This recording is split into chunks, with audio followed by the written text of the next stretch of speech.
kyk, ons het 4 fietsse wat ons uithuur aan die ouens, maar meeste van die tyd, dit kan die ouens ou self, die 5 of die 10 kilos hierso rondry, maar ouens wat regtig ernstig is met daai meldwyk, bring maar hulle eie fietsse. En dan gee ons die kaarte, alles is baie mooi gemerk, en dan kan hulle gaan sweet en val. Ons het die visarende hier voor ons het die reserye, die Goliath herons hier so, klomp eentjies en hierdie kookstertjies hier, en dan het ons die Marshall breekop arende op die Wilsplaas agter en die witkruisarende, hier's baie. Kyk, dis 'n voelkyk te sien. Dis alles te sien. Dis 'n voelkyk is paradys. Jy kan kom net sit op jou stoepie en net die hele dag voels kyk.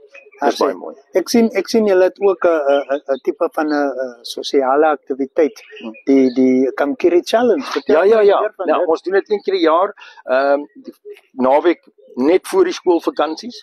Dan daar's 'n 10 kilo, 'n 5 kilo draf en loop, en dan 'n 20 kilo en 'n 42 km mountain bike trail, en dis 'n bullet trail. Dis daai 22 jy moet kan lekker trap.